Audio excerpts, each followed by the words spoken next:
Good afternoon. Can you hear me? Yes, Yes, sir, your sir. voice is audible. All right. So I guess I will start my brief address. The chairman of NIPM, Mr. Vishwesh Kulkarni, also Professor Raja, Professor Bhanu Kumar, and Honorable Chief Guest, Mr. Jay Kumar, and all the participants in this particular conference, HR 5.0 of the Stuti. I must thank for inviting me and sharing some of my thoughts. And the first thing that came to my mind is what would be HR 1.0, 2.0, 3.0, 4.0 before you hit upon HR 5.0. So obviously HR 5.0 has not dropped out of somewhere in the world. It has evolved over the several years, and it's very important to understand what is HR 1. According to me, HR 1.0 was related to relations, particularly the relations between management and workers, relation between supervisors and workers, relations between, you remember there were labor laws and strikes, and there were exploitations, the claims of exploitations, and so on. So the world went through HR 1.0. HR 2.0 was a response to HR 1.0, which was related to relations, or rather the evaluations. The first one was relations, the second one was evaluation.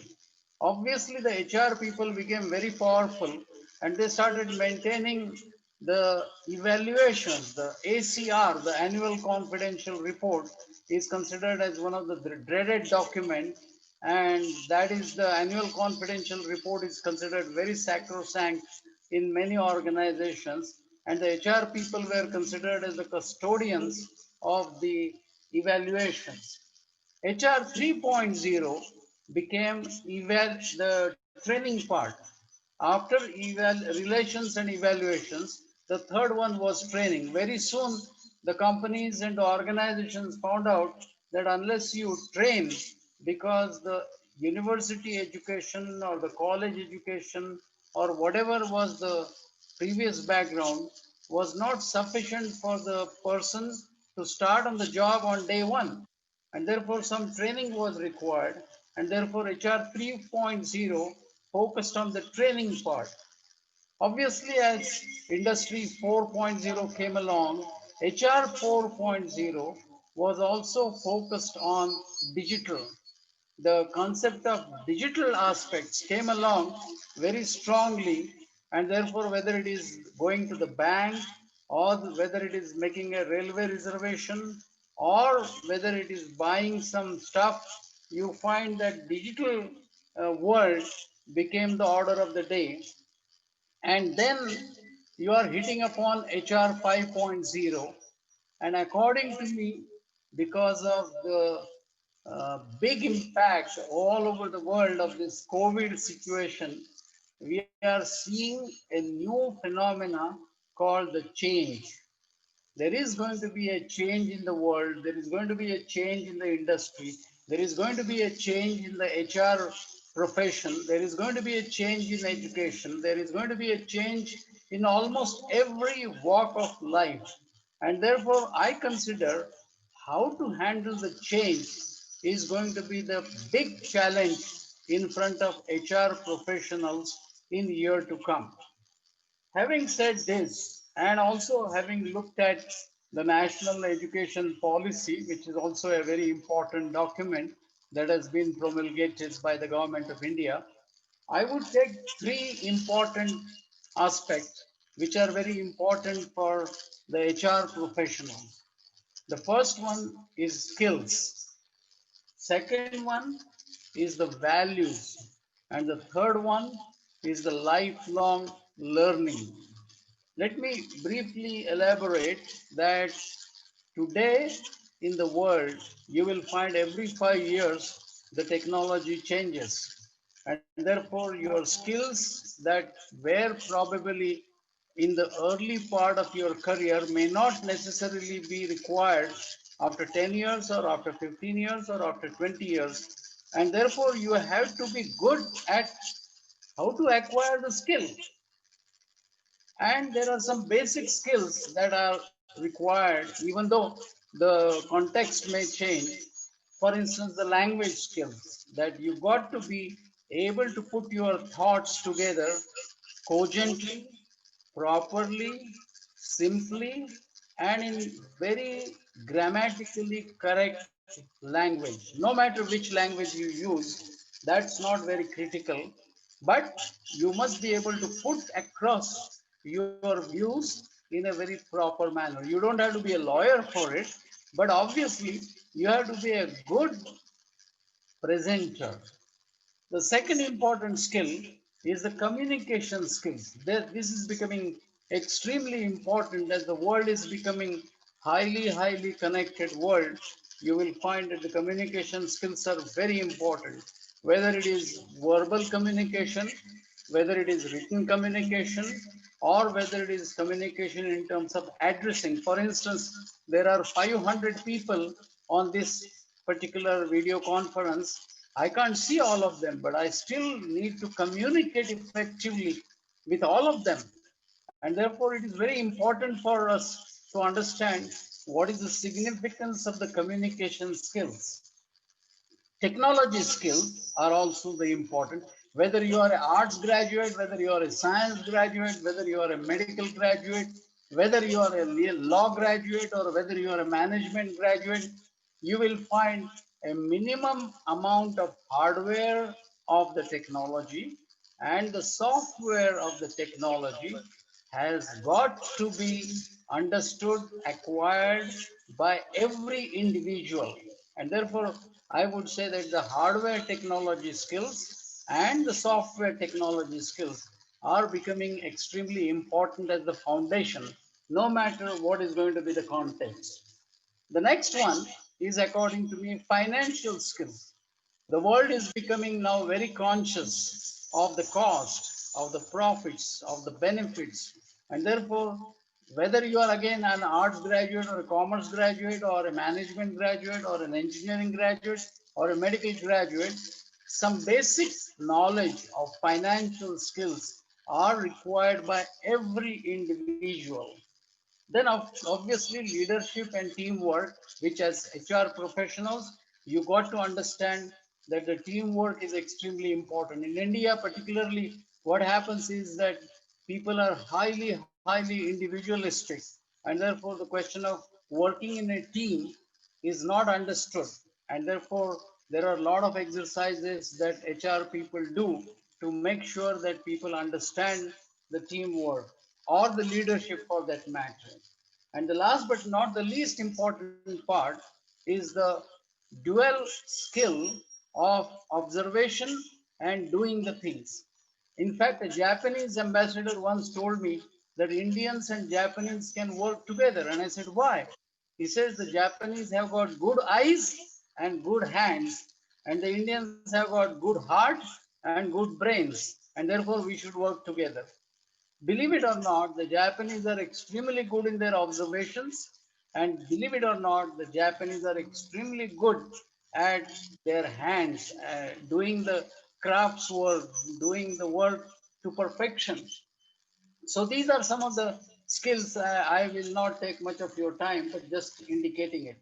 The values are equally important. Today in the profession, you must have now seen newspapers where you will find frauds and cheating and many other things that are happening.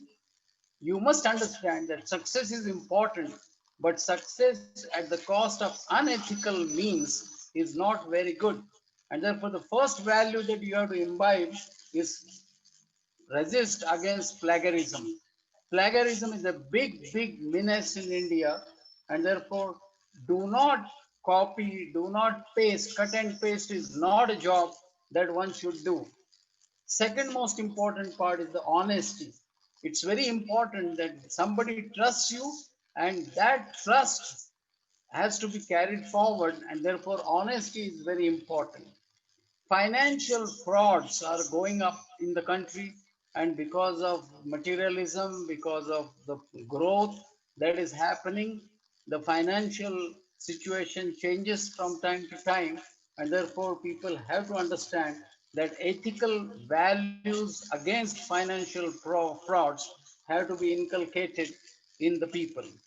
India is a very complex society with many, many layers, and therefore social empathy and the values of social empathy are also very important in the value education. Ragging, for instance, psychological values are also very important. One of the worst thing in India that I have seen is the menace of ragging or bullying, as it is called. Now, this bullying is not simply in the college; it's in the society, and particularly in organizations when young recruits come, when the newly admitted person comes in a group, you will find that the tendency to do the bullying is very high, and therefore this must be avoided at any cost. Next important value is the respect for opposite gender. You must have seen many, many cases where the question of not treating the opposite gender with respect or not even treating properly the opposite gender individuals has caused lot of problems in the society, and therefore again this is another value. And the last but not the least important part is don't be a part of a gang, don't be a part of a group. Individualism is very important. You must stand for your principles, you must stand for your values, you must stand. So, standing for your principle is a value that you must imbibe right from the beginning in your career as well as in your characteristics. The lifelong learning is a very important aspect, and according to me, just I will point out three things to it. One is the domain knowledge. You got to have the domain knowledge, which is very important. The second one is the fundamentals of logic, the fundamentals of language, the fundamentals of mathematics or fundamentals of arithmetic in some sense, or the fundamentals of computer programming, or again the logic comes in. So the fundamentals are very, very important, and that has to be grounded. If you have missed on something, you have to catch up on it. And the third component of the lifelong learning, according to me, is the emerging knowledge. Nowadays, you will find artificial intelligence, data science, machine learning. Now, these are not buzzwords. These are not definitely the buzzwords. You have to understand what is the emerging knowledge that is coming out of it, and you have to appreciate in a fundamental way the emerging knowledge. Then only you will be able to acquire the skills. As I said, that every 5 years the technology changes, every 5 years the context of the society changes, and therefore don't think that what you learn in college or what you learn in your course on HR will be lifelong capital for you. You got to refresh, you got to be a student every day, and if you are not a student every day, you are finished, you are dead. And therefore this lifelong learning is a very important aspect. Even at the age of 60, even at the age of 65, even at the age of 70, you got to be a good learner and a good student. And to evaluate this will be the aspect of human resource and the professionals in the human resource. I will request all of you to give some thought to these points that I have made, and then accordingly passion your career, passion your programs in a certain manner. Obviously, the HR people play an extremely important role in every organization. So I wish you all the best and a very successful professional and personal career. Wishing the best for HR 5.0.